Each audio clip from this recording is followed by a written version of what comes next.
Welcome to the Captain's Corner with political leader Harold Lovell. A special good evening and welcome to the Captain's Corner. I am Sean Nicholas, your host for this evening, and I'm here with the political leader of the United Progressive Party, Harold Lovell.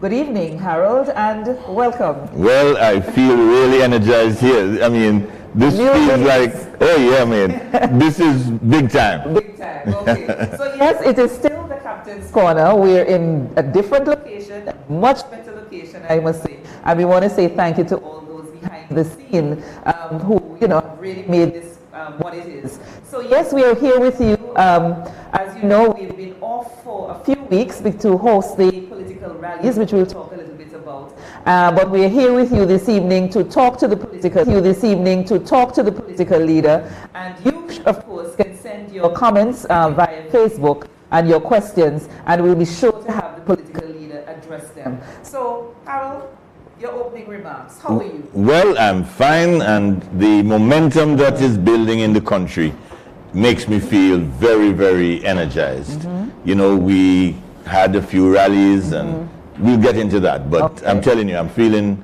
very pumped up, and just want to encourage everyone. Let's all continue the great work that's taking place, and let's make sure that we bring home the victory when the time comes. Never mind the naysayers. The naysayers are there to do what they have to do. Naysay. Yes. But we'll move on. Okay. Normally, we like to start off with the constituency. What has been happening in St. John City East? Well, I continue to energize the group there and to interact with the constituents. I am very pleased with the progress that we're making. The most important thing is maintaining and building relationships in the community. And that's what we've been doing. And I just want to thank all those who have been rallying with us and who see the vision and who are determined that we will make the change.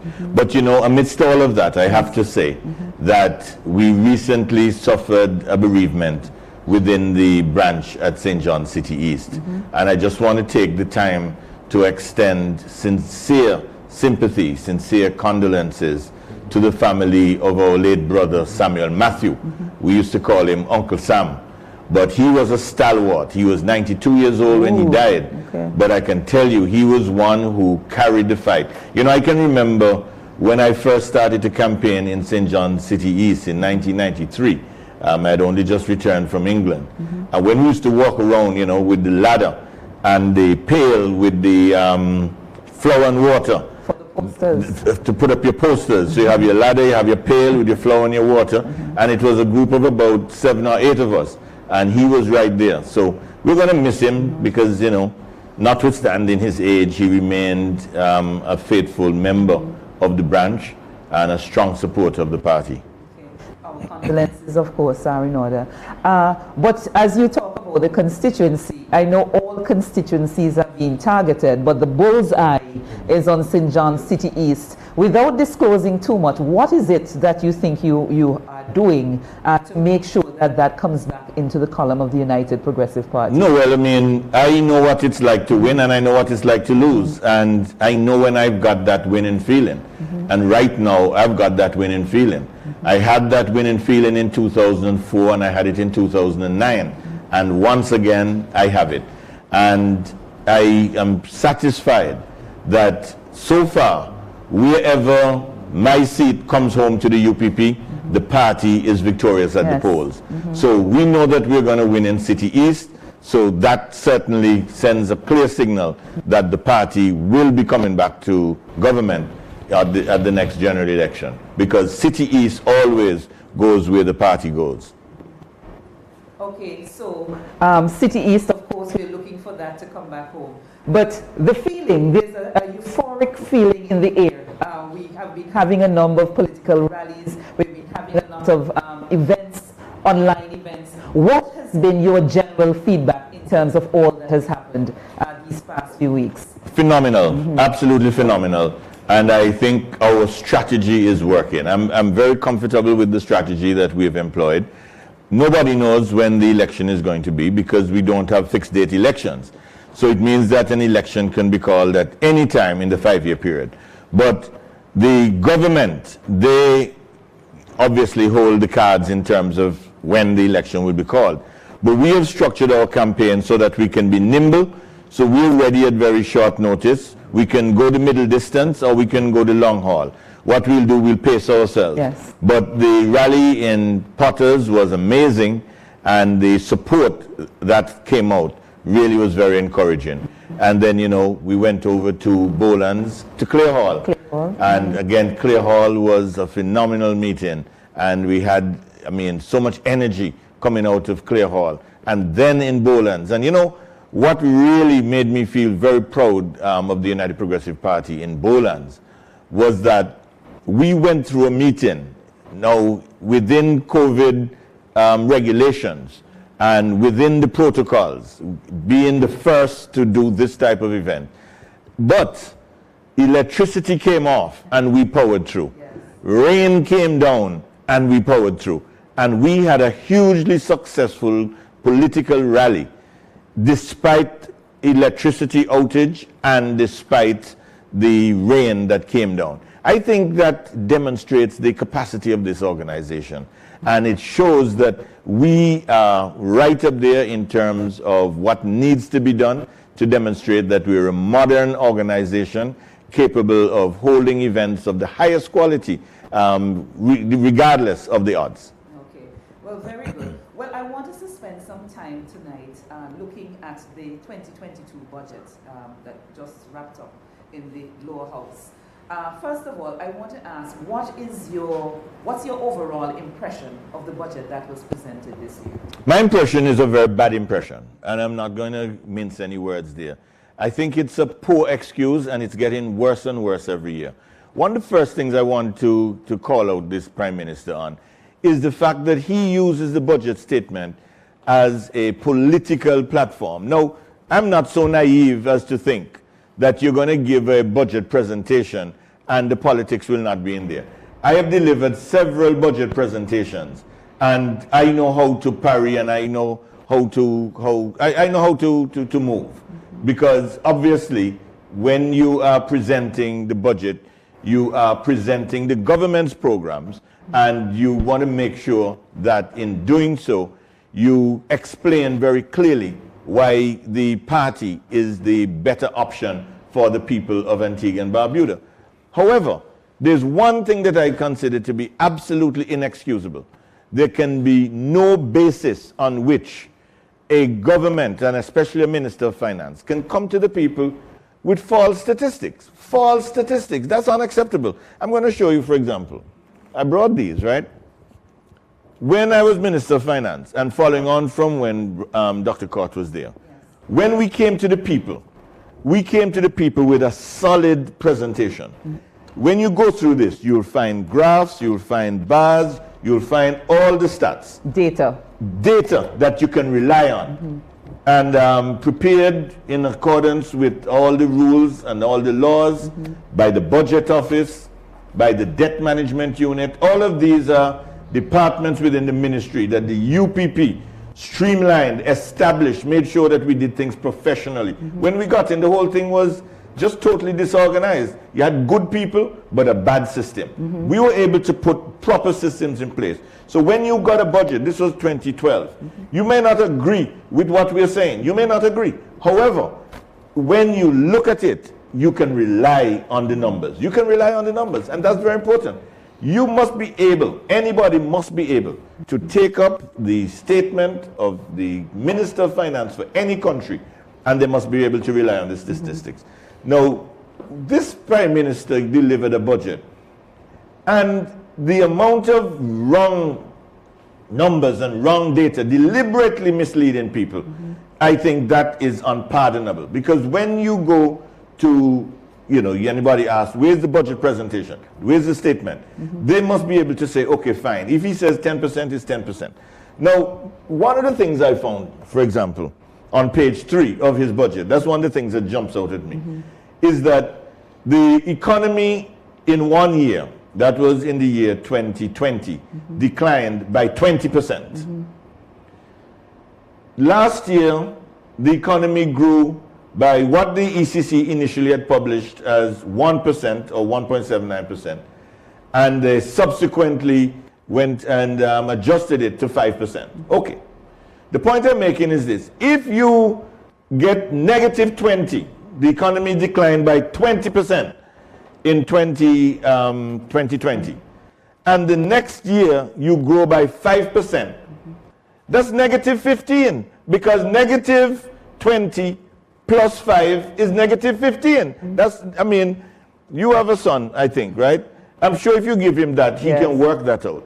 That's the way it is. And this Prime Minister on page 3 says to the nation, he says to the nation, by any objective standard, Mr. Speaker, turning around the economy by more than 25 percentage points from a contraction of 20% to growth of 5% is a phenomenal feat. Well, you know, it is wrong. If he was in second form in any secondary school and he did that, they would send him to the headmaster. Now, even if it is 5%, and this is something that I believe that we have to be very mindful of, that the central bank ought to have had its stats in line with whatever information the various ministers of finance in the currency union have. It is unacceptable that you have the Minister of Finance for a country quoting figures, and when you go to the website for the central bank, those figures are not there. That's not acceptable in my view. And I have to say that during the time of Sir Dwight Venner, I cannot see that happening. I mean, I could be wrong, but I just want to say that it's not good enough. Because then when you had Honorable Trevor Walker entitled to rely on the figures that are there, and then for those figures to be adjusted, that is unacceptable, totally unacceptable.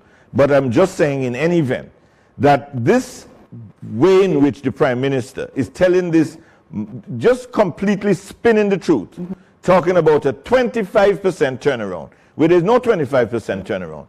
And that type of language and the use of numbers in that deliberately false way is unacceptable and should never find its place in any budget presentation. So that's one of the things. Then he speaks of Social Security. The UPP put in $120 million into Social Security. Everything is there to prove that fact. Yet he goes into Parliament, and it's in writing, and says that the UPP put in 60 million. He just cuts it in half. I mean, this man has absolutely no shame. I've never seen any Minister of Finance do that type of thing. Because the budget presentation for any country, if you go to England, when the Chancellor is giving his budget address, the whole country stops, because everybody wants to know what will be happening in the country over the next fiscal year. So it's a very important occasion in the financial calendar of any nation, and it is to be treated seriously. And the way in which you have a Prime Minister who treats this in the way he does, I'm saying that the people of this country deserve better. And what he's giving us is utter nonsense, and we should not accept it. And I would expect to hear from some of the civil society organizations who have a stake in making sure that we have proper statistics put before the country. And so I'm saying, you know, some of the organizations representing the business community and other organizations should call him out on things like this, because it's just not acceptable for a Minister of Finance to deliberately mislead Parliament and the nation. So what I'm hearing you saying, even though it hasn't come out, is for persons and particularly stakeholders to take a keener look at the figures that are presented in the budget. Well, of course, but not only that. I'm also saying that the big song and dance he's making, even if it's 5%, I'm saying even if it is 5%, because after the central bank made the adjustments, Antigua they had then was 5%, but St. Lucia was 7%, and Grenada was 5.7%. So it's not as though 5% is way above everybody, and it's with the average and with the norm. But one of the things that I think needs to be addressed is that he makes a big song and dance and says that during our time, we crashed the economy. Well, he personalized it and said, I crashed the economy. by 25%. No. You see, one of the things that I believe we need in this country, again, is a proper discourse on the finances of the nation. And the people you have running this country now, they have no interest in the truth. And it therefore is a great disservice to this country what they do. So now he comes and he says to the nation that I crashed the economy by 25%. But what he doesn't say to the nation is that in 1 year, he crashed the economy, if you're going to use that term, by 20%. Now hear what I'm saying. In fact, in 2009, 10, and 11, there was some contraction. Yes. And that happened throughout the OECS. That wasn't peculiar to Antigua. And spread over a period of 3 years, it wasn't only 25%. That's a figment of his imagination. He put on an extra 5. Over 3 years, it was 20 over 3 years. And that was not peculiar to Antigua. That was the entire OECS when we went through the global financial crisis. They blame it on me because they say Antigua contracted, so it's my fault. We contracted the highest amount the greatest amount was in 2010 by just over 10%. Just over 10%. In 1 year alone, in 2020, this economy contracted by 20%. Okay, everybody understands it's COVID. Everybody understands that flights were not coming from the UK, from Canada, etc. But we need a sensible discussion about this thing. The whole point is we're a tourism-dependent economy. And as a tourism-dependent economy, you're going to find that whenever you have these issues, there's going to be some contraction. It's nothing to do with the way in which the country finds itself outside of these external factors. It has to do with an external shock. That's what happened when I was Minister of Finance. It was an external shock. That's what has happened in this case. It's an external shock. In our case, the biggest drop, as I said, was 10% in any 1 year. In Antigua, 20%. 20%. The second biggest drop in the entire Caribbean. No.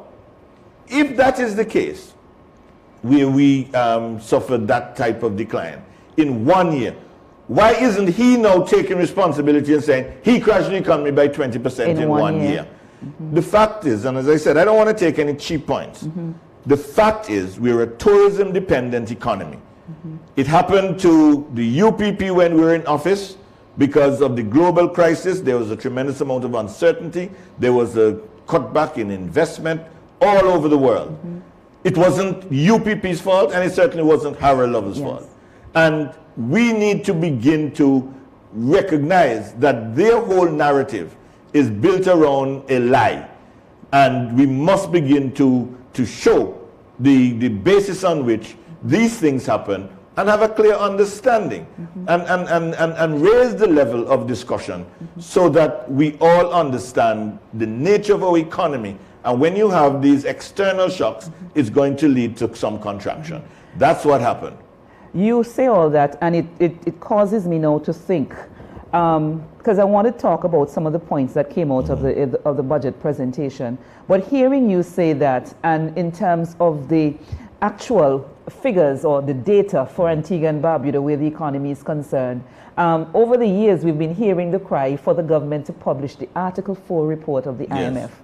Why do you think that? Well, first, explain to our audience what is the Article 4 report, and why do you think it is that the government just refuses to publish it over these past years? Absolutely, and it comes back again to the point I'm making. We need to have a sensible discussion about the economy. We can differ on policies, but we should not differ on the stats.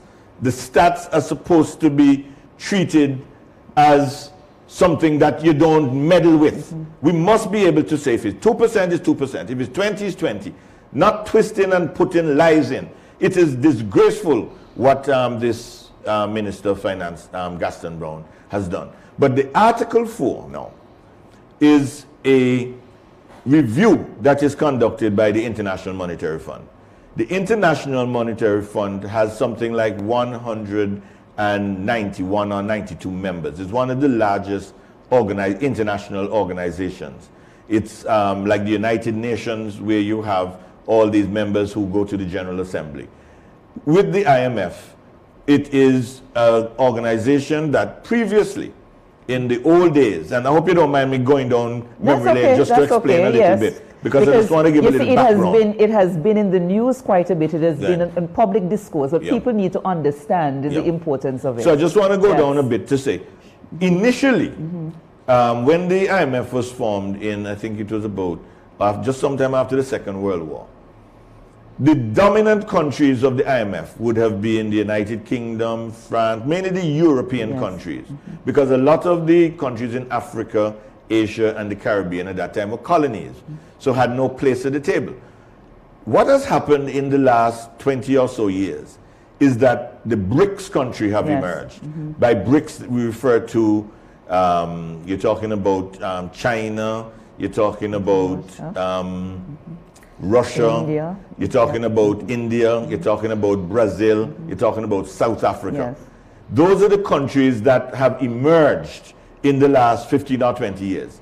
And so they have a lot more influence now in the IMF. For example, the man who is second in charge at the IMF is somebody from China. Before, China didn't even have a place at the table.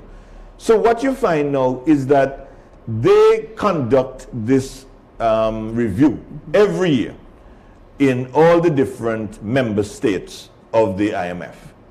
And when they come to the country, they are exposed to the private sector, the public sector. They have a look at all the books. They do this in every country. They do it in the United States. They go to Washington and do it. They do it in London. They do it in St. John's, Antigua. Wherever in the world the capital is, that's where they go. And then they do a report. And that report is what investors and others who are looking at the country rely on, because they want to get a clear, unvarnished view. They're not looking for somebody who is telling them what they think they want to hear. They want to hear the truth, and so they look at the clear, unvarnished facts. But this government does not want the people to have the clear, unvarnished facts, and so you find now that they're hiding this report. And since they have come into office, they have refused to publish this report, because they want to give us their own spin. They want to turn a 6 into a 9. They want to be able to turn the truth into a lie. And then they want us to have no basis on which we can judge those statistics and those stories that they're telling us. But we're calling on them, and we have been calling on them, publish the IMF Article 4 report. Stop hiding it from people. Let the business community, let the ordinary citizens and residents, let everyone who has a stake in this nation be able to see what is the real truth of the economy of Antigua and Barbuda. And we say that the only reason why they can be hiding it is because it allows them to spin it, and we have no verification available to us that we can turn to as a credible source out against which we can balance what it is they're saying. Okay, very good. There are so many issues coming out of the budget presentation, and even in the debates that follow. But one of the things that I would love for you to look at is the whole issue of cost of living. We've heard it before, we've heard the cries before. And how do you think it was addressed or captured or addressed in the budget presentation? Has it offered any hope for those who are crying out? What I would say is that it demonstrates to me that what has happened within the cabinet is that they now have a heart that is like the stone that they grind out at Bendel's in the quarry. That is my conclusion, because the Prime Minister does not even recognize that it is an issue. He tries to fudge it over to make it seem as though it's not a problem, because these guys have become so insulated from day-to-day living. They're living up in a cloud. They now only move by helicopter and in convoys, and that's how they move. So they are divorced from reality. Now, because of that, they do not touch the issues that are affecting the ordinary man and woman in this country. So cost of living is a big factor. We have been out there rapping on doors, talking to people. We've been out there listening to the voices of the people of Antigua and Barbuda in all the various communities. And if it's one thing that is on everybody's mind and on everybody's lips, is the cost of living. Now, we understand Yeah. that the cost of living is not just an Antiguan thing. Cost of living in UK right now, I think they said the last cost of living index was something like 7%. In the United States, I think it was either 5 or 7%. And that's going to impact us because we bring our goods from there. So where they have inflation, we are going to We import it, basically. import that inflation. We know that transportation costs, shipping costs have gone up. We're an island, so we depend on that. However, as a government, you cannot just say, tough luck, grin and bear it, we can't do anything. That's not good enough. And we, the UPP, we have put on the table, and this is something that I know that we can do. We will be looking at reducing import duties on food items. But you know the Prime Minister says that that doesn't make sense. Well, he would say that. You see, and I'll come to that in a minute. But I heard him talk about most of them already zero rated. But again, he's showing his ignorance. He's showing his ignorance. Because when you're talking about zero rated, you're talking about the ABST basket of goods. I was the minister. I was there when we even adjusted the basket of goods. We made it a bigger basket to make sure that a lot of the food items and so on were in that basket and were zero rated. So we already did that. But we are saying now that the duties, you take the duty on cooking oil. We may not eat cooking oil directly, but cooking oil is used for what? Cooking. Exactly. So you have to look at things like that. These things affect the cost of living. Cooking oil carries a tariff of 40%. We have to reduce that because let's understand. When you have inflation, in other words, when the goods are landed in Antigua, as they call it, CIF, cost, insurance, and freight. That includes the cost of the thing, the insurance, and the charges that it, to bring it here. When it's landed in Antigua, if it used to be $20 and it's now $40, the government is applying a tax rate of 40%, for example, whatever the tax rate is. It's more money the government is getting because the price is higher. And the tax is levied on the cost of the goods, the cost of the insurance, and the freight. When you put all of them together, if the price there goes up when it's landed at the port, the government is getting more tax. Yes. So when they come in the estimates, and they're bragging and they're saying how there was this big increase, he said in his statement, yes, there's an increase in import duties, and that demonstrates increased economic activity. It is not so much a question of increased economic activity, it's inflation. They're taxing the inflation. And by taxing the inflation, they get more revenue. We are saying, reduce the import duties. You don't have to wipe them out. We didn't say we're going to wipe them out. Reduce them so that in reducing the import duties, you bring some relief to people. You bring relief to people in this time when the cost of living is so high. These are the things that we're talking about. And we're saying also that we'd address the question of the minimum wage, but we'll come to that. But before you go to the minimum wage, let me understand what you're saying. The UPP's call to reduce the taxes on import duties. Import duties. You're saying the government keeps it as it is. Yes. The government really doesn't lose. Definitely not. They're gaining. So it's the consumer. We on the consuming end who are the ones who are carrying the tax. That's right. Okay. That's right. And it is very important that we get it. So there is wiggle room where the government can give up some of the revenue so that it can benefit. Because of the increase in prices, the government is pulling in more revenue. Yes. And I think it's important that we understand. There are three border taxes. Three taxes you pay at the port. You pay the revenue recovery charge, also known as the RRC.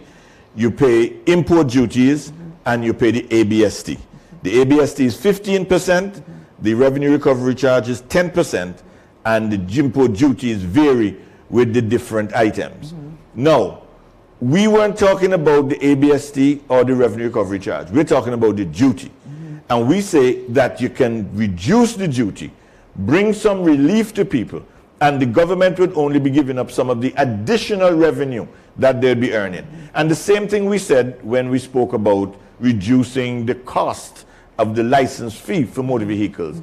Because of the amount of motor vehicles that have been imported in the last 8 or 9, 10 years, what you find is that the transport board is now pulling in a lot more money than they used to pull in. So with all the pressures on people on day-to-day living, we're saying there's room where you can give some relief to people and the government would still be ahead of the game. So these are things that we have thought out. where we believe that as a people-first government and a people-first organization, these are things that we would seek to do. And let us not forget that when we said that we would increase pensions from just under $100, that's the wickedness of the Labour Party. They had old people, well, seniors, getting $100 and less in pension. I know a lady in City East at the time was getting $79 as her pension. And when the UPP came in, within our first 6 months, we were able to increase pensions to a minimum of $600, government pensions. And then from 600, it went to 6, and then it went to 8. Yes, 8. That's what we did. Correct. That's what we did. Yeah. They have not touched it since then. Not only that, when we said we're going to introduce all the different social programs, school meals, school uniform, the dollar barrel, all of these things, they said, oh, you can't do it. We did it successfully, and they're still going up to this day. These are the things that we did. You made mention just now of the minimum wage. Is that something that is under, you think should be under review and would be by a UPP administration? Yes, and the minimum wage is in need of review. Minimum wage, as we recall, when we came in 2004, the minimum wage at that time had been established in 1981. 1981. The Labour Party was in office all that time, and they never touched the minimum wage. After we were in office for a few years, we conducted a review in 2008. And from that 2008 review, it moved from $6 to $6.50. Then it moved from $6.50 to $7.20, and then from $7.20 to $8.30. The 831 was the one that came in 2015. Now, even though it was implemented by the Labour Party, it came in as a result of the review we conducted in 2013. The review was conducted in 2013. The report was submitted to the government shortly before the election in 2014. And it took the Labour Party almost 2 years to implement it. Now, a lot of people, when you go to the doorstep, they're crying out that prices are moving, but their wages are not moving in line with prices. And we say that we understand the dynamics of it. We understand from the business community side that we have to be responsible and ensure that everybody can see their way. But at the same time, we have to make sure that the minimum wage is a living wage. Yes. And the complaint when you go to the doorsteps of working people in this country is that they would be waking up early in the morning, sometimes to get to work if they're working in one of the hotels. Sometimes they have to be there for 6:30 to start breakfast at 7. They will work a full day. They come home, they have to look about their children. They have all these various chores at home to do, a lot of single moms, for example. And when the month end comes, they still can't see their way. They still can't see their way. That can't be right. So definitely a review is in order. There must be a review. And I'm talking about the gas station attendants also. You have a lot of these folks. I mean, I'm sure we have, we all have our friends at our favorite gas stations, who would pump the gas and so on. But a lot of them are working on minimum wage. A lot of the security guards working on minimum wage. And we have to look out for everybody in this country and make sure that everybody can earn a wage that's a living wage. And putting people first. But we're going to take a break, and when we come back, we're going to continue this discussion. So we're here. It's the Captain's Corner with Harold Lovell. We'll take a short break, and then we'll be right back.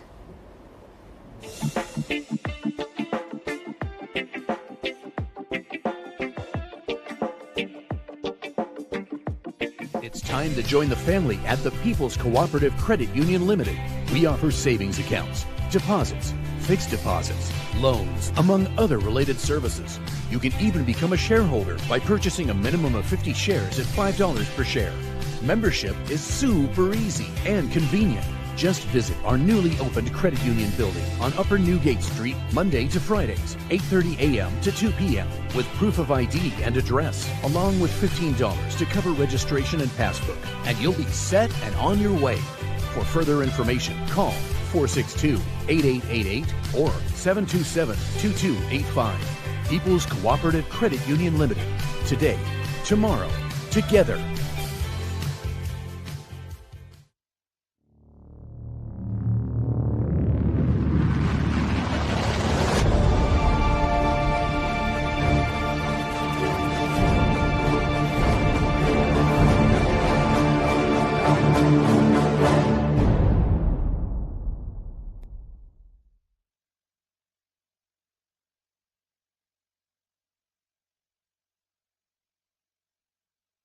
I just feel like people not understand me. I don't want to even give me a chance. Go school, my hard skill. I'm a hard worker, but there's just not enough jobs out there. The economy is so bad that I'm ashamed to say that we're in the year 2022 and water hardly one near the pipe. Now them can't tell how we, in order to get a job, I must take the job. I understand the vaccine is a good thing and all that, but I just hate the fact that it's mandated. It's my body, it's my choice. I shouldn't be denied a job, education, or benefits because the choices I make for my body. For me, this time, personally, the UPP is the right choice because they are the party of choice.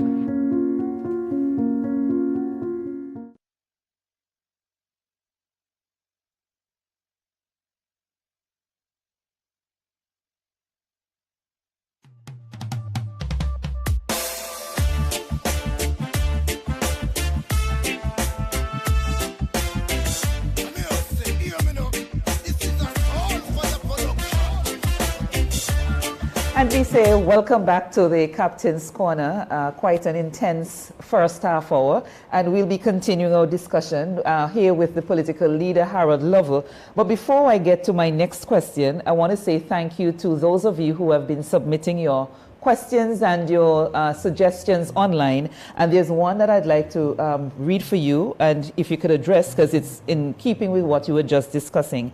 It says, if the UPP wins, I hope to see the creation of an independent statutory organization tasked with gathering and publishing economic data removed from political influence. Your thoughts yes, on of that? course. In fact, there is on the books at the moment a Modern Statistics Act. Before we left office, we had passed the Statistics Act, which was intended to create a unit that would be modern, would be up to date, would be reliable, something that we would all be proud of. Because up to now, I mean, the fact is, a lot of the data that we use is just not the quality that is required for a modern society. For example, you know, things like a labor force survey, where you can measure accurately the level of unemployment. So it's not a question of fudging numbers and wondering what is what. But certainly, I can assure you that a UPP administration, we would recognize the importance of data. Data that is reliable, data that you can publish regularly and would be used to guide persons who want to make business decisions, persons who want to make decisions about investment generally in Antigua, where you can look at the state of the economy, where readily you can see where the economy is going and trending. That's the direction in which we expect the level of information sharing to be in a modern Antigua under UPP administration.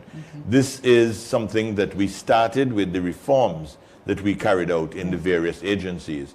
And statistics was certainly one of them that we were looking at. We passed the law, and we certainly had hoped that this administration would have implemented it so that we would have had a modern statistics department, properly staffed and properly equipped and resourced. Okay. Another area I wish for us to look at is the decline in the ranking of Antigua and Barbuda in the ease of doing business. When I look at the stats between 2018 and 2020, we moved from 107 to 112 to 113.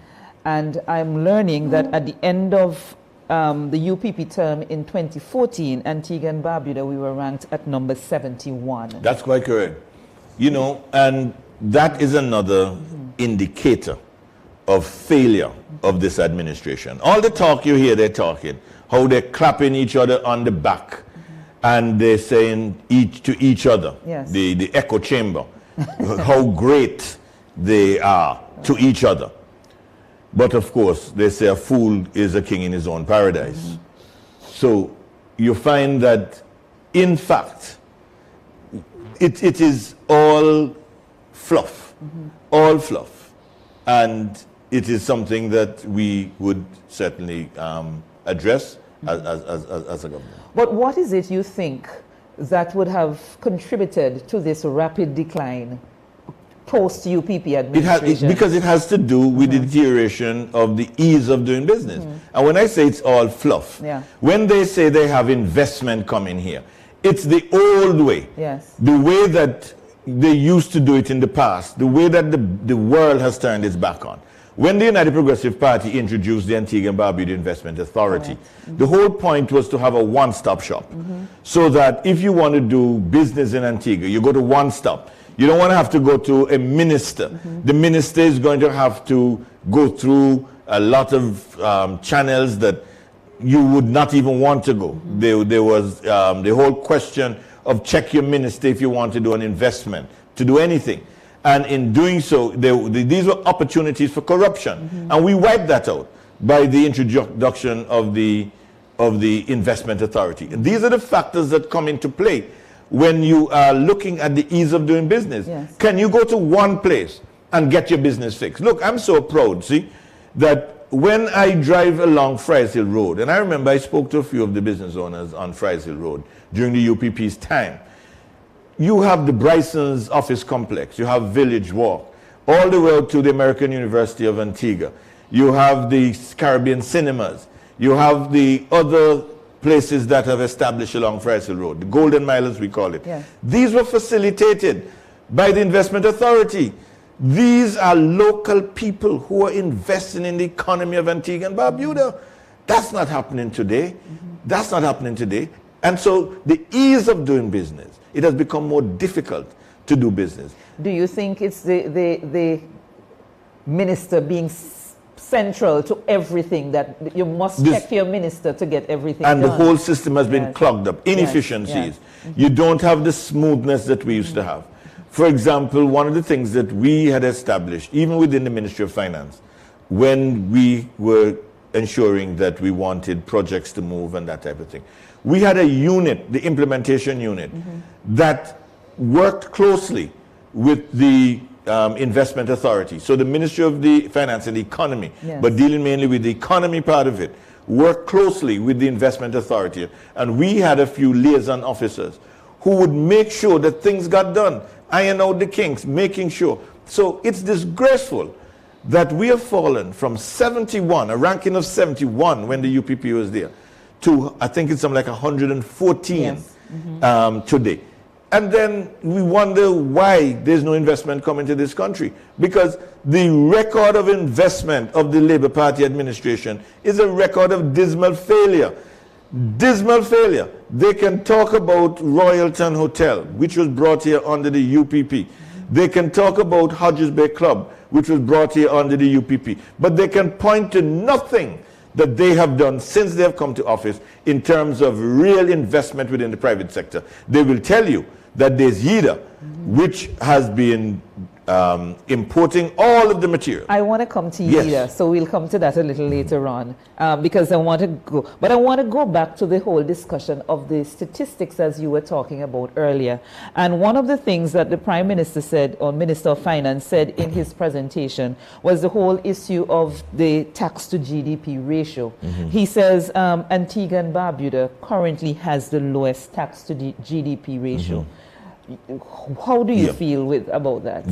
What I would say here is that the tax burden is really on the backs of the ordinary man and woman, because it follows to reason. If we have the lowest tax to GDP ratio, then the people of the country should be feeling lower taxes in those areas where they matter.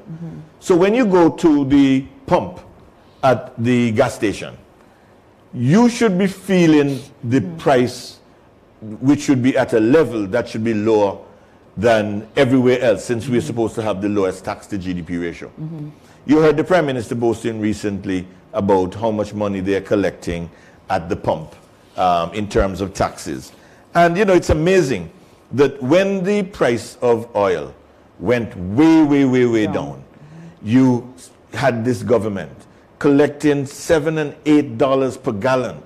When we were in government, I remember when I was Minister of Finance, at the level of the Monetary Council, we had agreed that in terms of consumption tax, now consumption tax is a tax that is levied on gasoline and diesel. So we had set at that time a reasonable rate for each country would be $2.50 to $3 per gallon. And that would mean then that if the price goes down, the people get the benefit.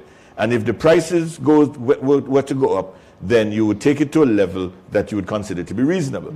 In our case, for example, when the price of of oil on the world market went to above $140 a barrel, it would have meant, if we passed on that cost, we would have been selling gasoline for $18 and $20 a gallon. But we kept the price down to $12 and $13 at the time. Now, this administration, when they came into office, the price of oil on the world market fell to $34, $30. It went down to 20-something dollars. And just recently, the price of oil was so low that they were almost begging people to come and get it. And yet, the price at the pump stayed very high. At that time, they were collecting, for example, in 2016, they collected $80 million in consumption tax. 80 million. What year was that? In 2016. That's when the price was really low, but they didn't pass on any of the benefit to the people of the country. When we were in office, I can tell you in 2012, we collected $21 million in consumption tax. 21, and we were running the country. $21 million in consumption tax. And in 2016, they got 79. 2015, they got 63. 2017, they got 57 million.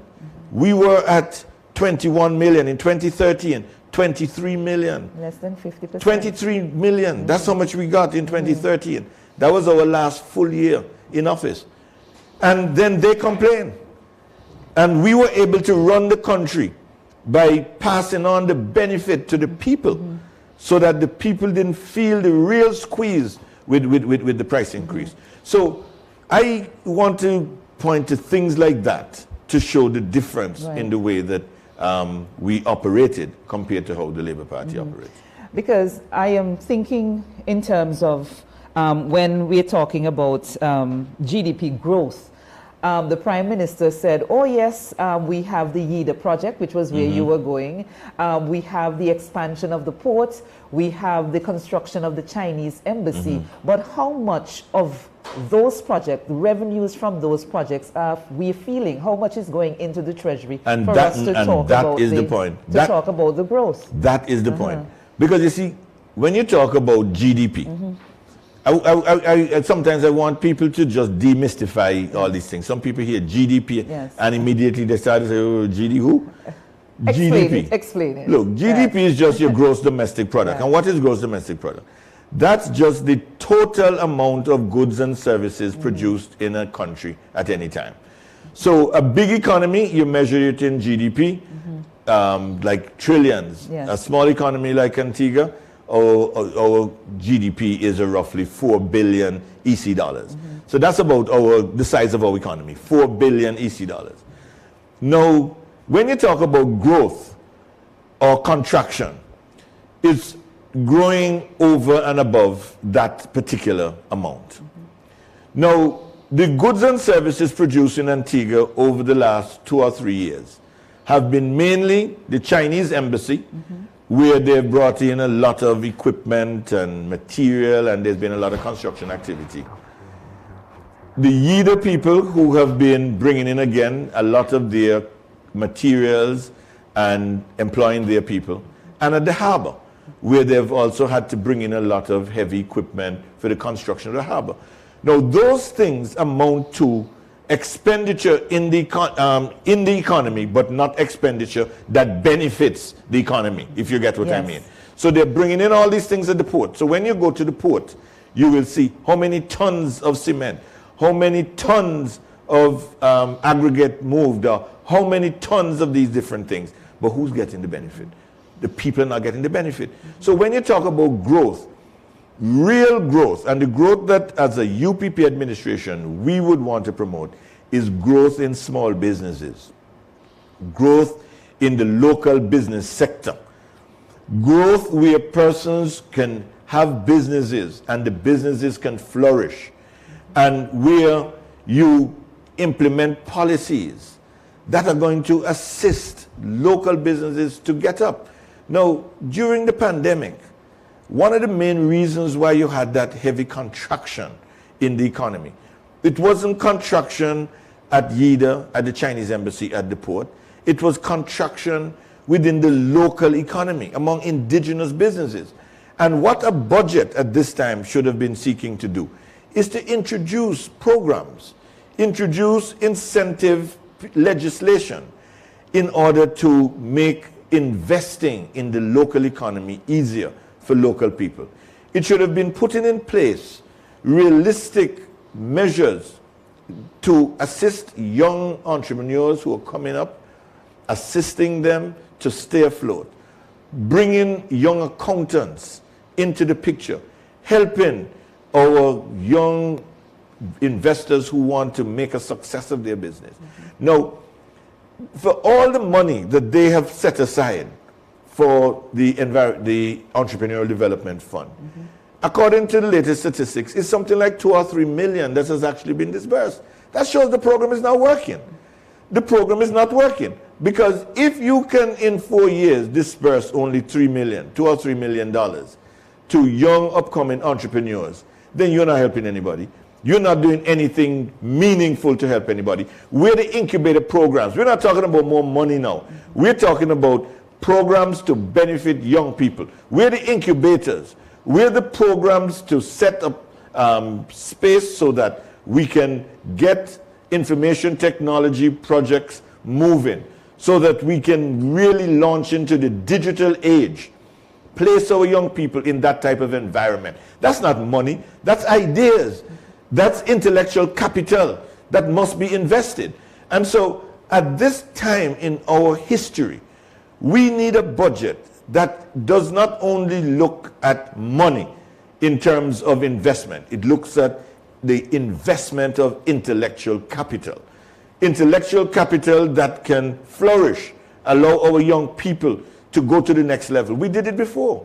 I mean, we had the GATE program, we had the community centers where persons could go. These were opportunities that we created whereby our people would be able to get on the digital ladder and really move to higher heights. And that's how we're going to develop a modern economy in Antigua. And any budget presentation, it should be laying the groundwork, laying the foundation for the development of a new modern society in Antigua. The budget doesn't do that. The budget doesn't do that. It doesn't even have accurate statistics. And then in terms of any creative ideas as to how we're going to move this country to the next level, there's nothing. No new ideas, nothing in terms of how we will diversify the economy, however you're going to diversify it.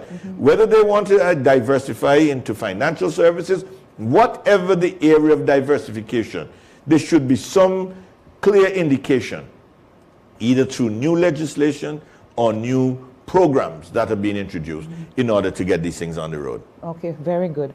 I know we're close to the end of our discussion, so I'm going to ask my producers if we can go a few minutes after 9 o'clock, and I'm getting the okay.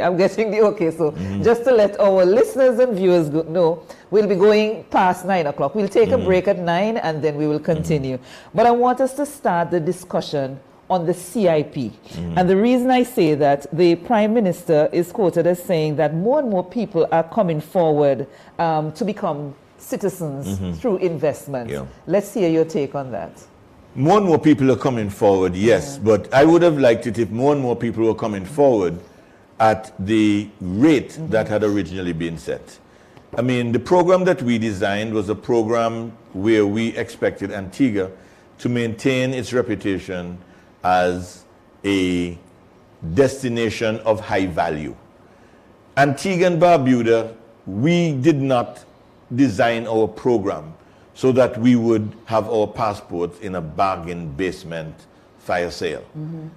We designed our program so that we would trade on our reputation.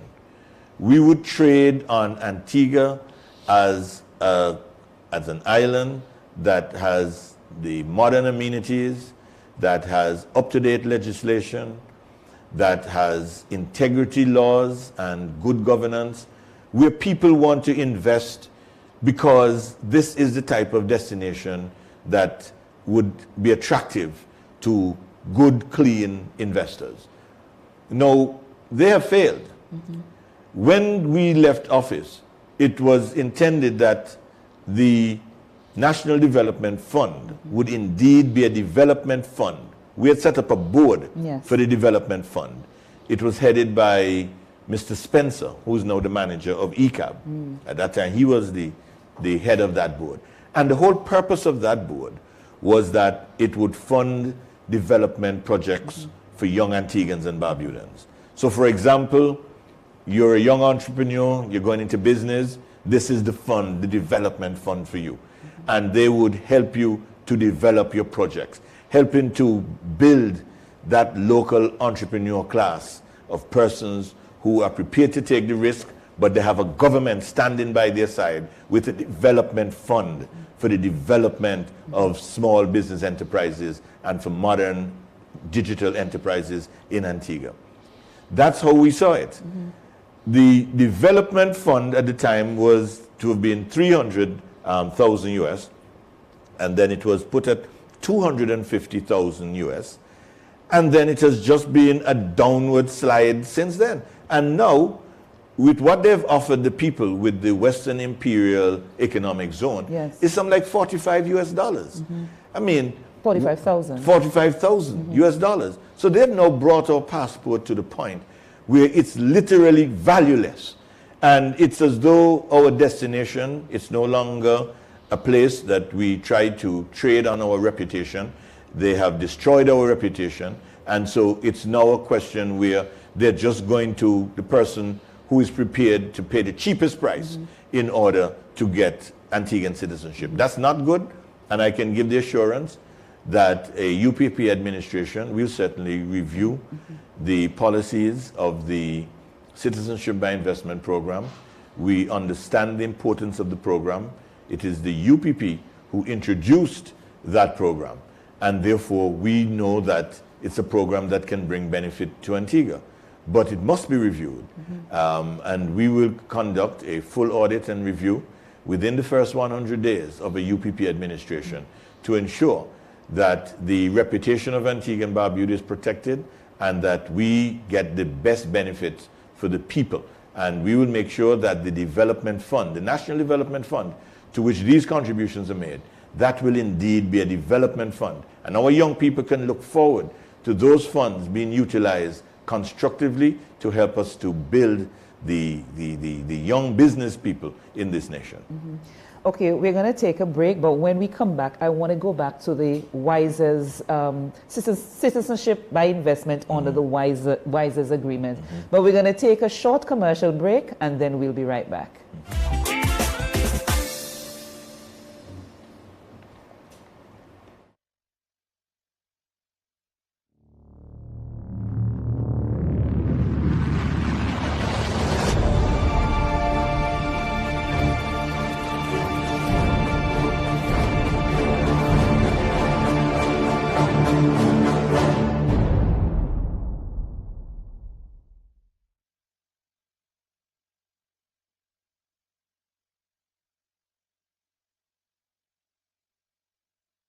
I just feel like people not understand me. I don't want to even give me a chance. Go to school, I have skill. I'm a hard worker, but there's just not enough jobs out there.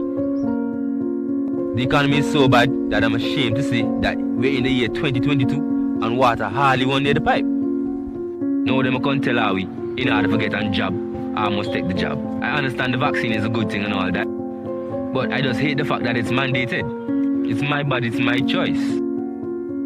I shouldn't be denied a job, education, or benefits because the choices I make for my body. For me, this time, personally, the UPP is the right choice because they are the party of choice.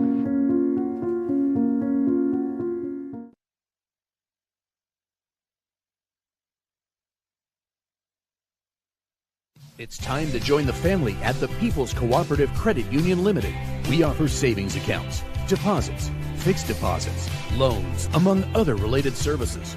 You can even become a shareholder by purchasing a minimum of 50 shares at $5 per share. Membership is super easy and convenient. Just visit our newly opened credit union building on Upper Newgate Street, Monday to Fridays, 8:30 a.m. to 2 p.m. with proof of ID and address, along with $15 to cover registration and passbook. And you'll be set and on your way. For further information, call 462-8888 or 727-2285. People's Cooperative Credit Union Limited. Today, tomorrow, together.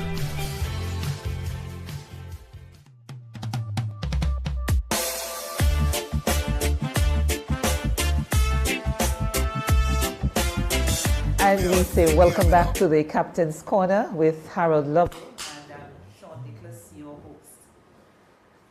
When we went to the break, we were talking about the citizenship by investment and the fact that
Okay, thank you. We apologize for that break, and thank you so very much for staying with us. And we're continuing our discussion here on the Captain's Corner. Harold, before we went to the break, we were talking about the citizenship by investment and the fact that it's now down to $45,000. And the argument is being made that yes, it is reduced, but especially in a special economic zone, not much benefit is coming in, because when you compare it to, say, the National Development Fund for which you spoke, we could see the benefits trickling down into the economy, but not so at this time. Yes. Yeah. No, that is so. And indeed, when you look at the Western Imperial Special Economic Zone, the $45,000 that they will pay pales in comparison to the concessions that have been given to the particular enterprise. And so, all in all, that agreement is one that brings absolutely no benefit to the people of Antigua and Barbuda. And when you talk about job creation, that was what the Prime Minister was really touting, to create jobs in the country. Basically, that's what he put up, because there was absolutely nothing else that he could point to. And this, again, as I'm pointing out, is an area where they have just failed miserably. And we have to call a spade, that they have failed miserably in terms of any new ideas coming to the table in order to create jobs. To come with this Western Imperial Zone, that's a sick joke. But you raise a very important point, because one of the things I was looking for in the budget was the whole aspect of job creation. And I'm not sure if I missed it But in terms of where the jobs will be, what types of job, I'm not sure if it's leaning towards the special economic zones to say those are going to be the drivers. But how much, what is in it for locals? What is it in for those people who are here? Do you see that as a way in terms of growing the economy where the locals are employed, the local jobs are concerned? Absolutely not. And what you will find is that Antiguans would not, even if anything were to come on, those are going to be real low-paying jobs that we should not be really looking to move our people into. The type of modern jobs that we would be seeking to create would be jobs that we should control the free trade zone. I mean, the idea of a free trade zone is nothing new to Antigua. We've had a free trade zone here for many years. And when the American University of Antigua came, they were established under the Free Trade Zone Act. And so when I hear this administration talking about AUA, as though they even know where AUA came from and how AUA got to Antigua. That is a project that came on the United Progressive Party, was established under the Free Trade Zone Act. And the government got whatever benefits, whatever license fees, whatever they paid, came to the government of Antigua and Barbuda. Yes, we gave concessions because in order to attract medical schools and so on, you have to give concessions. And that's understood. But at the same time, whatever is paid to the government. So the benefit comes to the people of Antigua and Barbuda. But when you give the private economic zone to somebody and you say, you go and you bring people, they get everything. Any fees that are paid to them. Everything that is paid. There are no taxes, the people get absolutely nothing. And that's why that model, to seek to promote that, is a backward model. That's not taking us forward, that's taking us backward. And we feel that a new way of looking at economic development must include the people of Antigua and Barbuda as central to that development and creating opportunities for our people to invest in the local economy. And that has to be coupled with attracting good quality investment, foreign direct investment to Antigua and Barbuda. What you said is very interesting, because what you have basically done was to compare the free trade zone as you know it, and you use the example of the American University of Antigua, which came under the UPP administration. And I'm now being forced to compare that with a special economic zone when we're hearing that everything that is generated within a special economic zone stays there. We talked about, I remember when we did the debates on YIDA, and now with WISES, the ports, customs, everything is basically a state within a state. That's correct. So, I mean, how then can we compare that? I'm saying the present administration compare that with, say, an AUA, when the benefits we can see and, you know, realize the benefits coming from such an investment. It's just outright dishonesty. This outright dishonesty. I heard Minister Milford Nicholas literally praising AUA as though they were the ones who brought AUA here, or that, or as if AUA is operating in the same way that they have YIDA and the Western Imperial operating. AUA is completely different, and I explained that. AUA is part of a free trade zone that belongs to the people, and they pay fees to the people, to the government.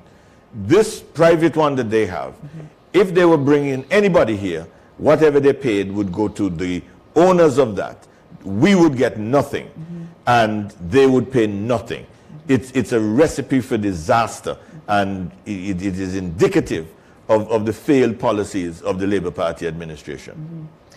Were you looking for news of new investors coming to Antigua from this budget presentation? And if so, where are those investors? Well, because the government has not been able to create an environment where people feel comfortable investing, and that's fact. I mean, that's not just me saying so. I will ask them, if that's not the case, show me the investment. And they can't show you the investment in any sector. Now, because of that, they have failed to attract any credible investors to Antigua and Barbuda. So I don't know. I mean, that's... But I remember hearing the Prime Minister several weeks ago talking about an investor, I think, from Holland. Yeah, yeah, I'm glad you reminded me of that. No, in November of last year, right, Brother Jamal Pringle and I had just returned from the Dominican Republic and from Panama, where we had the opportunity to meet with industry leaders in those two countries. And the very day that we returned, I think about 2 days later, Mr. Max Hurst was on the radio, and he was giving his Nancy story about this investor from Holland who is going to invest $300 million in Antigua. Now, it was very short on particulars, so he didn't have much to say. He didn't have a name, he didn't have when, he didn't have, you know, who was discussing with this person. So it was just a blatant lie. You know, it was just Max Hurst being Max Hurst, just lying, talking about $300 million investor. Since then, not a poo, not a peep, not even boo. I listened to the throne speech and heard the Governor General as he struggled through that speech. And not a word about this so-called $300 million investor. I heard the Prime Minister in his budget presentation. Not a word. It's just a lie that they keep on coming to the people with. And, you know, you have some of their agents who will come on radio and try and prop them up and try to make them seem like they're not. And I don't know if you're coming to it, but I think that, you know, some of these agents that they have, I heard at least one of them on the radio this morning. And, you know, they will come and they will make it seem as though the opposition has no chance. But they fail to point out the blatant failure of this ALP administration. They're apologists for this administration. I know some of them. I mean, I know the one, you know, the pollster. He worked for us. And all I would say, you know, he works hard for his money. That's all I would say. He works hard for his money. And, you know, whoever is paying him, I know he will work for them. He worked for us. That's all I'm telling you. So he is working. I know him. He's working. He's working. And he's doing his work. Okay. Another point I want to get at, because that was really funny. There is the boast that there is an improvement in terms of the building boom. There's an improvement in the CABI program, 118 being approved. Let us talk about the CABI program. Well, there we are again. Yes. No, the CABI program is a UPP project, and I can take some credit for it. I was the minister responsible for financing the economy at the time. We were going through the global financial crisis. It was a period when economies all over the world were contracting, certainly in the Caribbean. All the economies were contracting, and we had to come up with innovative ways to stimulate economic activity. And I can tell you the consultative process works. I remember convening a meeting, and we brought together persons representing the construction sector, the banking sector, the insurance sector, attorneys at law. We brought together business people, and we decided to do some brainstorming. And out of those ideas, we came up with this plan. Let's get construction. And then it narrowed down to, let's focus on residential construction. How can we do this? If everybody gives up a little bit, we can make it happen. And so the Contractors Association, they agreed to give up some. The hardware stores agreed to give up some. Government gave up some of the taxes. Banks. The banks agreed to adjust their interest rates. And we were able to put together a package which reduced the cost of building a home by up to 30%. And it led to a boom during this period when otherwise economic activity was slow. And they are now claiming that there's been a boom in construction. And he points out there were 118 approvals for residential homes under the CABI program, the Construct Antigua Barbuda program. That's a stellar success in terms of innovative thinking and implementation, because we did not only think about it, and as I said, it wasn't sitting down and just saying, hey, we're going to do that. We met with the stakeholders. We had cross-fertilization of ideas. We were able to bring this fresh idea to the fore. We gave it to the investment authority to administer. It had nothing to do with check your minister, had nothing to do with who you know, friend and company and that type of thing. Fully transparent process. You do the paperwork, you get the money. And it was a situation whereby a lot of young Antiguans, first home owners, were able to get on the ladder of home ownership. And these are the types of things, when I said it's not just about money, it's about innovative thinking. It's about investing intellectual capital into the process. And therefore, you come up with ways in which you can make things happen, even if you don't have the money. And this is a clear example of making something happen in terms of the conception of the idea, in terms of the processing of the idea, in terms of the implementation of the idea to the satisfaction of the customer, the citizen, the resident of Antigua and Barbuda. So another UPP idea or initiative. Not just an idea, a success story that they are riding on right now and claiming false praise for what they know not of. Okay.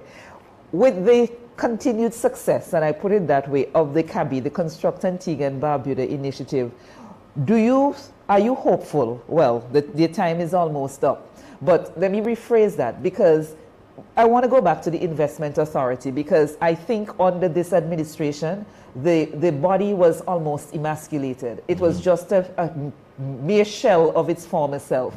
How under a UPP administration would we see the the investment authority going back to that place where it was, and the purpose and the success that Oh yes, the investment authority has so much potential.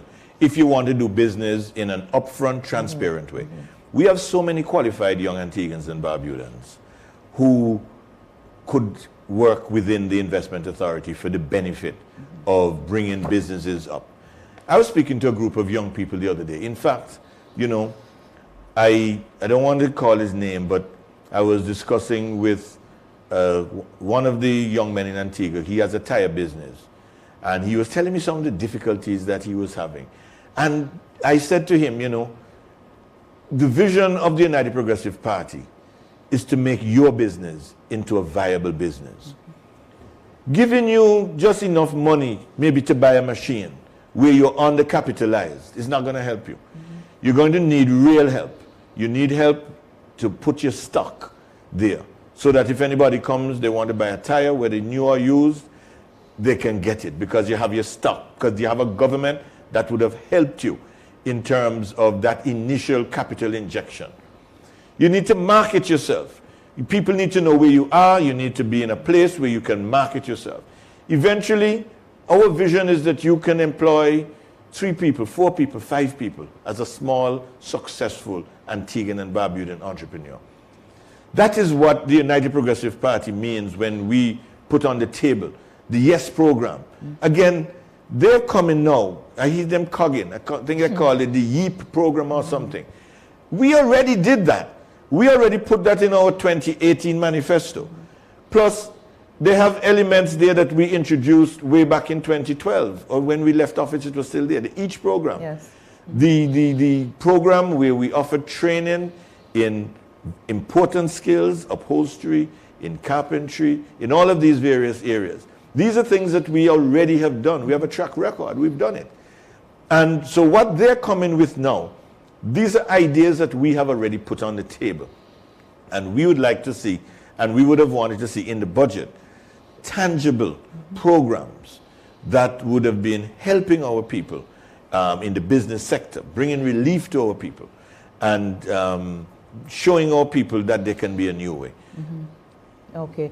Another area that I want, and I know time is quickly going, because I want to talk about the campaign going forward. And there's also the issue of the borrowing of $200 million US. Okay, let's go there before I go, because I want to talk about stamp duty. But yeah, we'll go there no, first. I want to mention that, because it's important that we understand that when you hear government going out to get money, money costs money.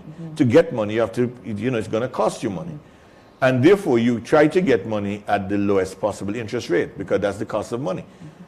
Now, in 2010, we were able to get a loan for $101 million. And we got it from the IMF. We had an interest rate there of 1.1%. 1.1% spread over 8 years. $101 million, 1% interest. So at the end of the 8-year period, we would have paid $20 million for that 101 million US dollars. 20 million EC dollars. Because 101 is roughly 280 million EC dollars. They know, which is not accounted for in this budget, and which is being taken contrary to the laws of Antigua, whereby they have not submitted it to Parliament for approval. But they've gone and they've taken a loan for 200 million US dollars, right? That's 540 million EC dollars, $500 million. They're borrowing that. Now, when they told us some time ago that they had $500 million, we thought they had been able to put that aside from all the money they were getting from the CIP. Because that's what we were told. We didn't have the benefit from the CIP. We didn't realize now they're going to saddle us with a debt for 540 million US dollars, EC dollars, $500 million EC dollars, right? And the cost of that $500 million, which we will have to repay after 10 years. So in 10 years' time, when some of the youngsters around will only then be coming into their maturity, they're going to be faced with a bill for 200 million US dollars, $540 million. In 10 years' time, all the young people who are there now, they're going to have to find $540 million to pay back in 10 years' time. But in the meantime, we're going to have to be paying back what you call the coupon. And the coupon is going to be 9 million US dollars. That's 20-something million EC dollars every year for 10 years. And that's going to come up to 240 million EC dollars over 10 years. I want you to be clear, you know. We're going to have to pay back the 540 million in 10 years in a bullet payment, one payment. Find the money, that's what the people are going to say. But in addition to that, we will be paying $240 million. That's what this government is not telling us. So the cost of that money is such that every single year, that money has to be found. It's paid half yearly. And that money will have to be found. And up to now, we cannot see a clear plan in the budget. How are they going to utilize those funds? What are they going to be used for? They had a lot to say when we got our money. And we were able to stabilize the economy. We brought Antigua out into a position of real growth, leading the Eastern Caribbean. We could see what our money achieved. We want to know, will this money just be used as an election slush fund, wasted off for the people who are coming over the next years, the young people, for them now to have to take up that bill? I think the government has shown a reckless disregard for prudent management of the country's finances with all that they have brought in terms of the CIP funds.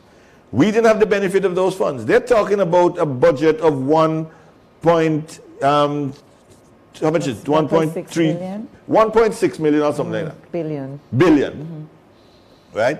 That's the size of the budget they're talking about. When we're in office, the money that we collected in 2013, for the whole of 2013, was 602 million. And we were running the country on that. And we managed to get things done. In the pandemic, you listen to this Prime Minister, they were collecting something like $850 million in the pandemic. And the year before they collected, I think, 750 million the year before. We were collecting 602 and running the country.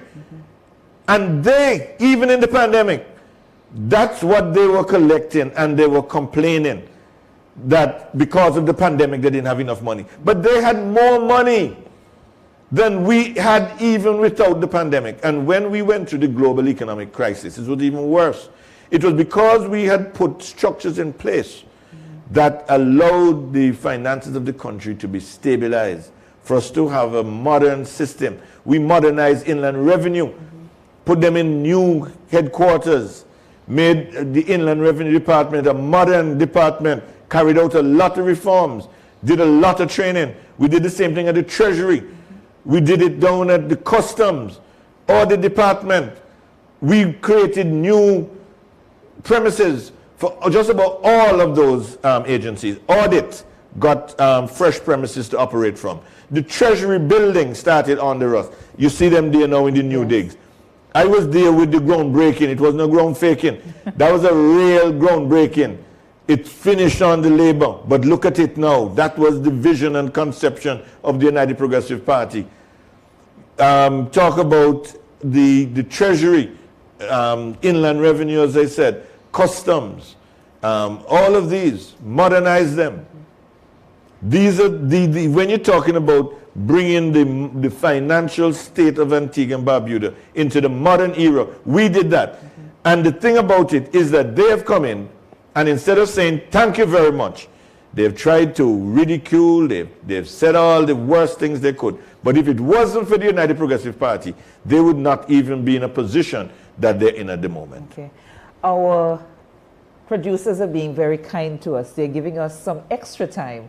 So we want to take a break at this time, and then we're going to have a commercial break, and then we come back for a few minutes more, and then we'll wrap up our discussions Very after. good. We'll be right back.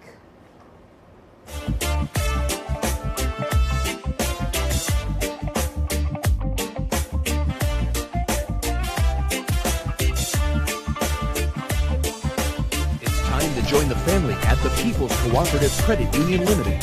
We offer savings accounts, deposits, fixed deposits, loans, among other related services. You can even become a shareholder by purchasing a minimum of 50 shares at $5 per share. Membership is super easy and convenient. Just visit our newly opened credit union building on Upper Newgate Street, Monday to Fridays, 8:30 a.m. to 2 p.m. with proof of ID and address, along with $15 to cover registration and passbook. And you'll be set and on your way. For further information, call 462-8888 or 727-2285. People's Cooperative Credit Union Limited. Today, tomorrow, together.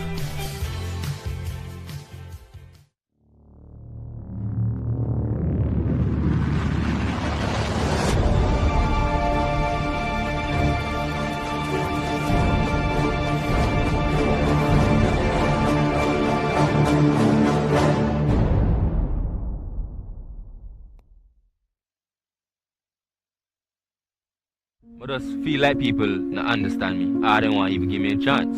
Go to school, I have skill. I'm a hard worker, but there's just not enough jobs out there. The economy is so bad that I'm ashamed to say that we're in the year 2022 and water hardly won near the pipe. Now them can't tell how we, in order to get a job, I must take the job. I understand the vaccine is a good thing and all that, but I just hate the fact that it's mandated. It's my body, it's my choice. I shouldn't be denied a job, education, or benefits because the choices I make for my body. For me, this time, personally, the UPP is the right choice because they are the party of choice.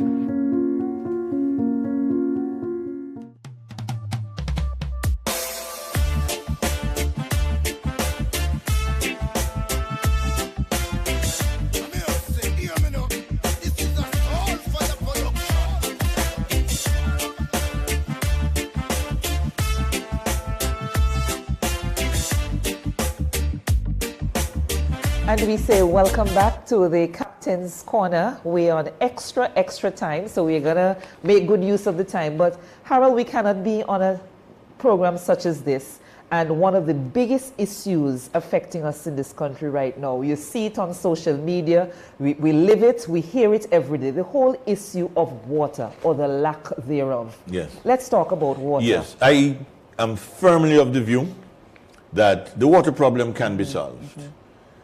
It is a shame that after 8 years, having made a promise that they would have solved the problem, it has not been solved. Now, a lot of people fail to recognize that of the 71 or so years since adult suffrage, the Labour Party has been in office for approximately 51 of those 70 odd years. 55. Yes, 55 of those. 5 years to the PLM, 10 years to the UPP. Everything else to the Labour Party. It means, therefore, that you cannot look at the UPP and say, oh, in 10 years you did not solve the water problem. We did a lot to address the water problem.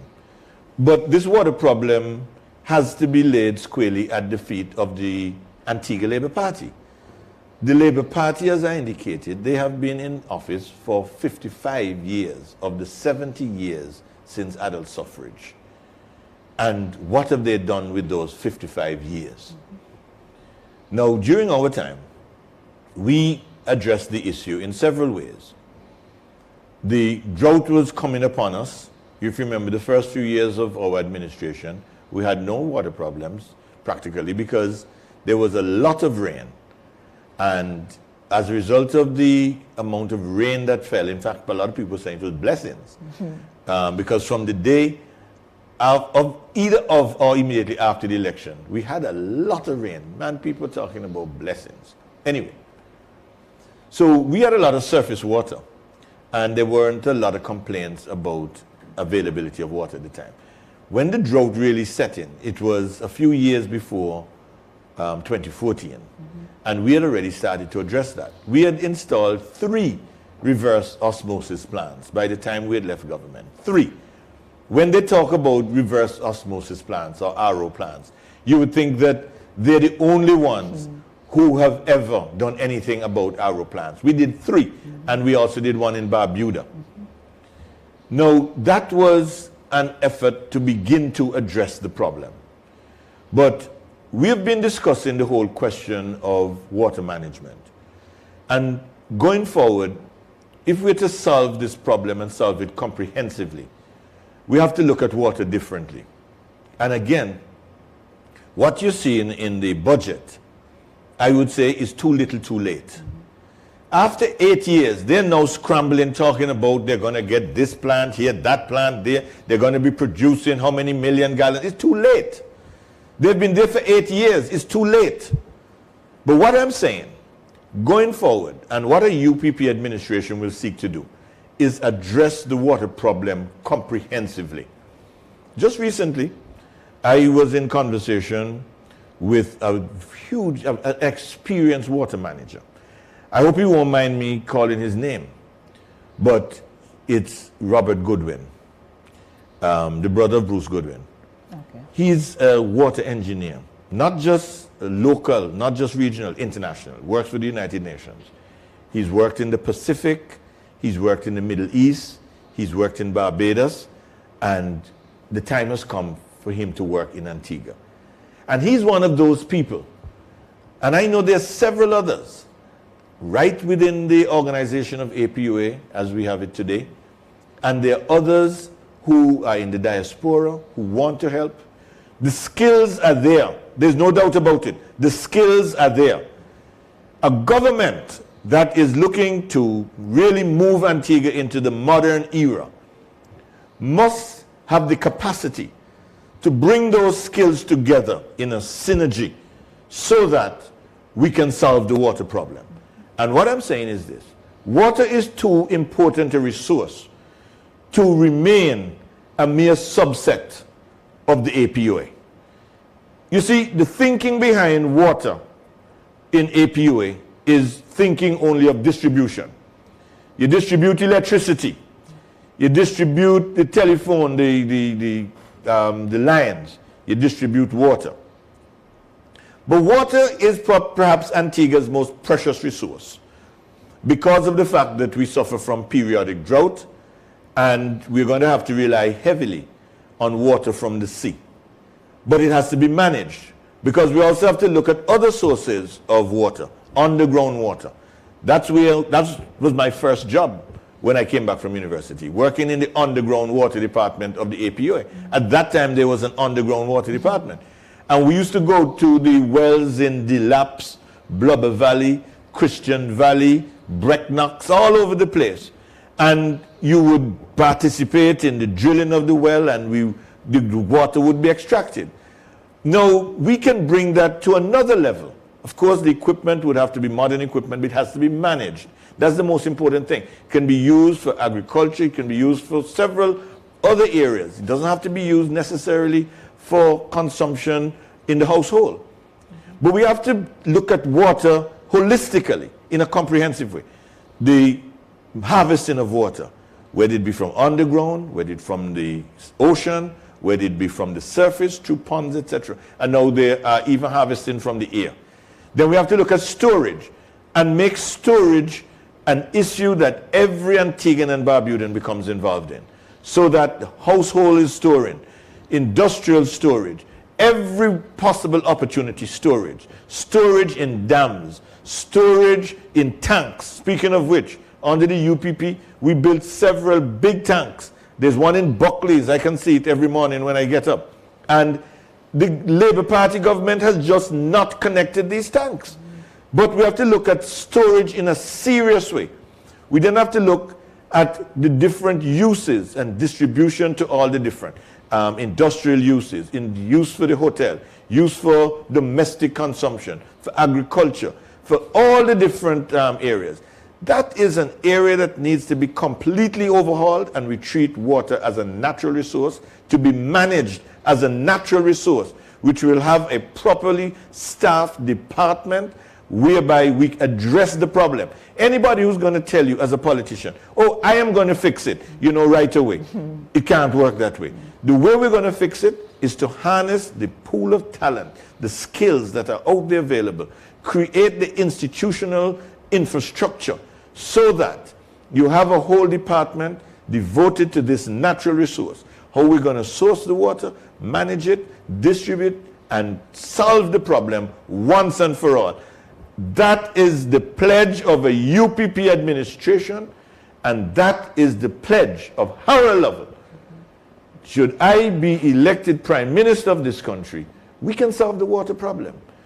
Not by me just waving a magic wand, but by using the right method to get the right skills to the table, make the right investments, and bring Antigua and Barbuda into the modern age where we would have solved the water problem here in Antigua and Barbuda once and for all. That is my pledge.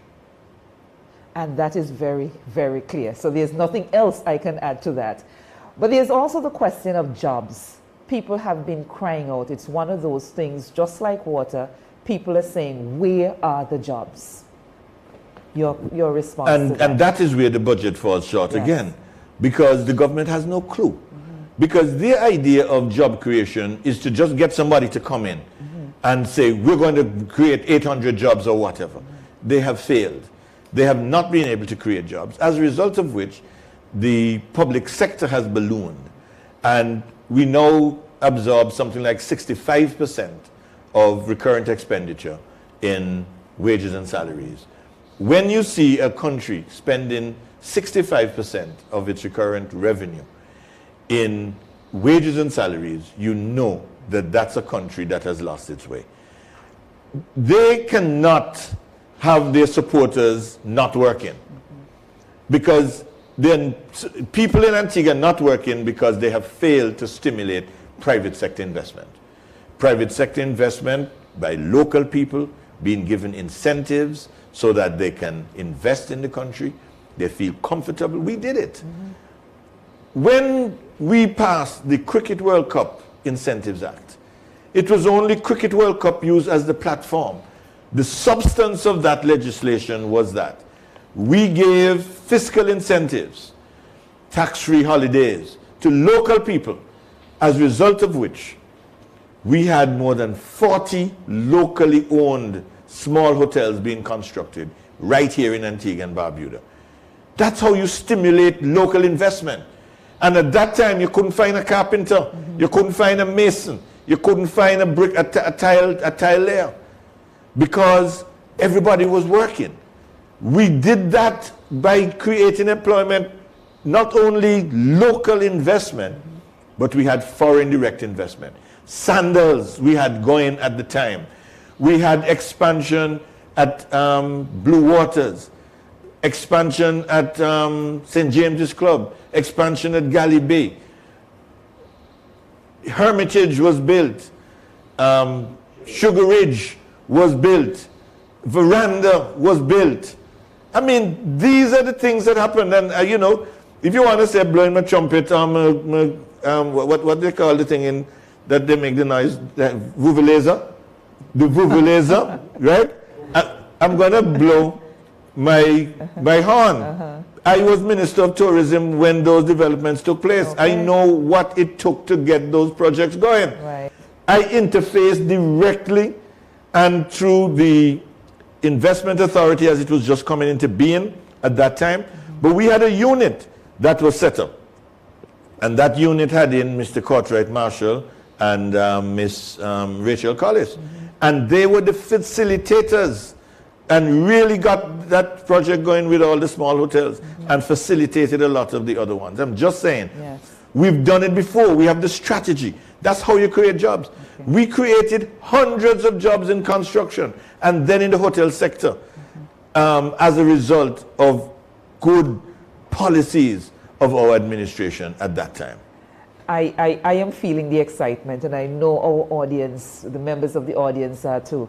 But time, we have gone way over time. I just want, in your wrapping up, to let's talk a little bit briefly, as you can, about what's next in the campaign. I know persons have been saying, oh, what if the election is not until next year? But what can we expect from the UPP going forward in terms of the campaign, the election campaign? We can expect that with the passage of time, we will continue to explain our policies to the people of Antigua and Barbuda, to expose the incompetence, the rapacious, and the avaricious nature of the Prime Minister and his cabinet, their greed, their disregard for the people of this nation. We will continue to show the people that there is a better way and that there is a brighter future. We say that the United Progressive Party is the right choice. It's the right choice because we understand the pain of the people. We understand the concerns of our people. We know water is a major issue, and we've given thought to that, and we're going to treat water as a priority. Our pledge is to fix it. Someone just sent a message quickly to ask you, where were the 3 RO plants installed? The 3 RO plants, oh my, I think one was in Bethesda. Oh my. Okay, they're putting you on the spot. They're putting me on the spot. We'll get that back. But I want to say... Blizzard, right. One was at Camp Blizzard. Yes. One was Camp Blizzard, one was Bethesda, and one was at Fry's. Okay. Camp Blizzard, Fry's, and then, no, one was in Barbuda. There were 3 in Antigua and 1 in Barbuda. Okay, so a total of 4. Right, so I just wanted to say thanks to my teleprompter. All right, but listen, we can go on and on. I know, I mean, the comments are there on Facebook, but we cannot entertain them all this evening. But I want to say thank you so very much. And of course, our rally next week. Of course. Yes? Yes, so let me just use the opportunity to invite everyone to attend the rally of the United Progressive Party. Next week, Thursday, we're going to be in Freetown, giving our support to our brother, Sherfield Bowen. It's going to be a great occasion when the UPP speakers once again will be explaining all that the UPP is about and showing you why the United Progressive Party is the right choice. Well, thank you. All that's left for me to say is to say thank you, Harold Lovell, the political leader of the United Progressive Party. party. And this was a special Captain's Corner for tonight. And as you can expect, we have the rallies on a Thursday night. So when there is no rally, we'll be back here with you with the Captain's Corner. So on behalf of all my production team, we have a big production team tonight. I want to say thank you very much. Thank you to you, Mr. Lovell, for being, you was quite gracious tonight. And thanks to you, our listeners or viewers, those on Facebook, on Instagram, on YouTube. And of course, we cannot forget my UPP, Harold Lovell page, all the Facebook pages, and our loyal listeners of Progressive 107.3 FM. Thank you so very much. And big up to the people of St. John City East. And big up to all UPP supporters. Thank you so very much. It was a pleasure being in your space tonight. And until we come your way again next time, I'm Sean Nicholas saying good night. City East, I love you.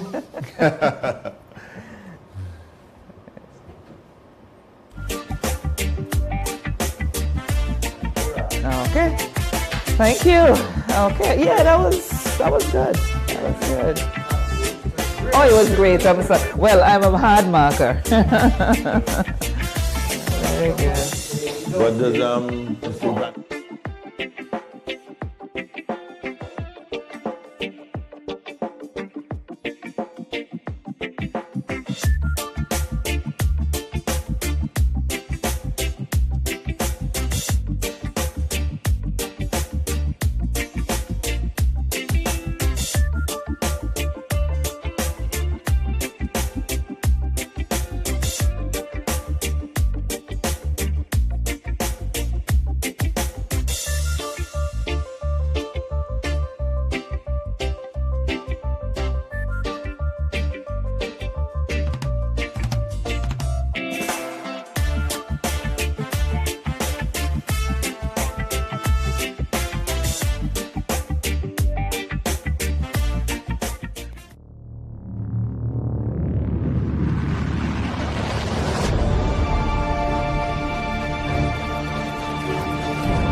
Time to join the family at the People's Cooperative Credit Union Limited. We offer savings accounts, deposits, fixed deposits, loans, among other related services. You can even become a shareholder by purchasing a minimum of 50 shares at $5 per share. Membership is super easy and convenient. Just visit our newly opened credit union building on Upper Newgate Street, Monday to Fridays, 8:30 a.m. to 2 p.m. with proof of ID and address, along with $15 to cover registration and passbook. And you'll be set and on your way. For further information, call 462-8888 or 727-2285. People's Cooperative Credit Union Limited. Today, tomorrow, together. I just feel like people not understand me. I don't want to even give me a chance. Go to school, I have skill. I'm a hard worker, but there's just not enough jobs out there.